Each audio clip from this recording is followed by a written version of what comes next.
Here are the 5 best first project cars.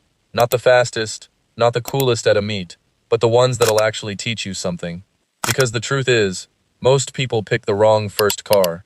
They grab something too complicated, too expensive to fix, or something that just looks good and teaches them nothing. Then they get frustrated, stop wrenching, and quit the hobby entirely. This list is built to avoid that. These 5 cars are cheap enough to mess up, simple enough to actually understand, and fun enough that you'll want to keep coming back to them. Let's get into it.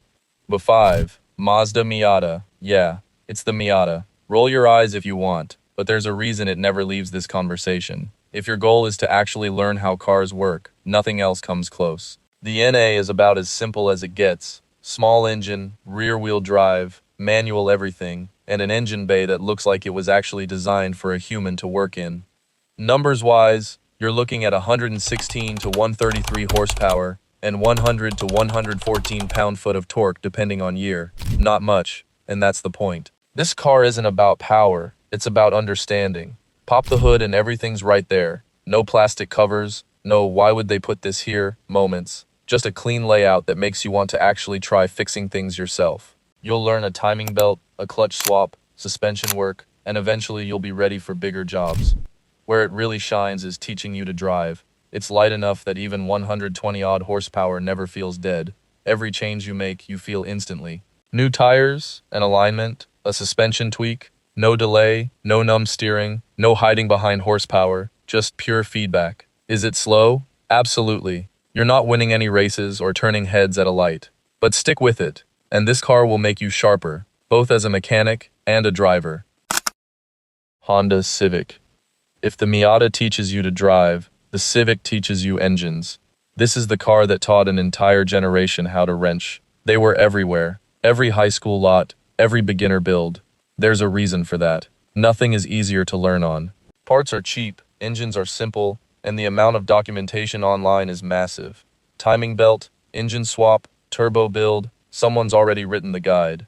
Engine-wise, the base D series is single overhead cam and dead simple. About 102 horsepower and 98 pound-foot of torque. Slow, but predictable and forgiving, which is exactly what you want when you're learning the fundamentals. Step up to VTEC and things get more interesting. A D16 Z6 makes around 125 horsepower and 106 pound-foot, and something like a B16 has the same numbers on paper but a completely different personality. Higher revving, more aggressive, more alive. That's where you start learning how variable valve timing works, and how engines actually make power. Knowledge that carries over to everything you touch after this. The downside is it's front-wheel drive, so you don't get that classic slide and rotate feel, but it teaches a different skill set. Momentum, precision, and car control, without relying on horsepower to bail you out. The real thing to watch is maintenance, especially the timing belt. Skip it, and the engine's done. That alone is a lesson worth learning early. Maintenance isn't optional. Nissan 240SX. Now we're getting into real car culture. The 240SX isn't just a beginner car, it's a gateway. Rear-wheel drive, lightweight chassis, a massive aftermarket, and under the hood the KA24DE. A 2.4-liter 4-cylinder making around 160 pound-foot of torque. Not fast on paper, but that's exactly why it works. Just enough power to learn, without getting you in over your head. This is the car that introduced a lot of people to drifting, and once you drive one, you get why. The balance is right, enough power to push it, make mistakes, and have the car talk back to you. It's not just teaching you to wrench, it's teaching you to build. Suspension setup, alignment, weight transfer under braking, how it rotates mid-corner, how throttle input changes everything. That's the jump from fixing things to actually tuning them. The catch is rust. These cars are old, and a lot of them have been drifted hard, modified, or just neglected. Check everything before you buy. Frame rails, wheel wells, all of it. Because 155 horsepower means nothing if the chassis underneath is falling apart. Find a clean one though, and this car opens the door to a whole new level of building. Lexus IS-300. This is the smart pick. The IS-300 gives you what the others don't. Balance, reliability, comfort, and real performance potential, all in one package.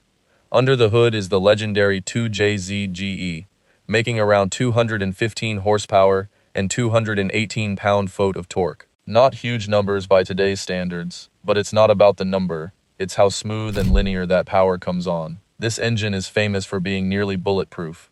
Beat on it, modify it, and it keeps running, which is exactly what you want as a beginner who's going to make mistakes. It's rear-wheel drive, so you get the proper driving feel, but it's also comfortable enough to daily. That matters. You're not just wrenching on it occasionally, you're living with it, learning it every day. With 200 plus horsepower to the rear wheels, you start actually feeling weight transfer and understanding throttle control, and that's how real builds start. It's not without downsides, it's heavier than everything else on this list, and most came with an automatic. But it's still a strong foundation, and if you ever want to go further, turbo, manual swap, suspension, the platform can take it. That's why it lands at number 2.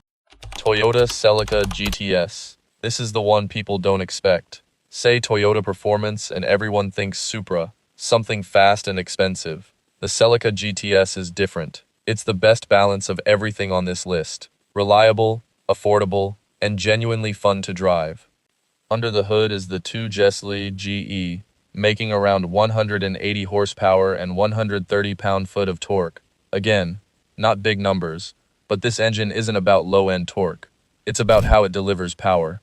It revs past 8,000 RPM, and once it hits VTEC, the car transforms, quiet to aggressive in an instant. You feel it, you hear it, and suddenly you're not just driving, you're chasing that power band, learning how to keep the engine right where it wants to live. It's addictive, and it teaches you something most beginner cars don't, how to actually use an engine, not just point it forward. Yes, it's front-wheel drive, but the chassis is sharp and responsive enough that it doesn't feel boring. 180 horsepower in a lightweight car is quick enough to stay exciting without being overwhelming. It keeps you engaged, and when you're engaged, you keep learning, keep improving, keep building. That's what earns it the top spot.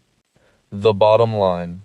The best beginner car isn't the fastest, the most expensive, or the one that looks best on Instagram. It's the one that actually teaches you something. Anyone can buy a fast car. Not everyone understands how cars actually work. And that's the difference between owning a car and understanding one. If you're just starting out, pick something simple, something affordable, something you're not afraid to mess up, because you will mess it up, and that's part of the process. Stick with it, and you won't just end up with a project car. You'll end up with skills that stay with you for good.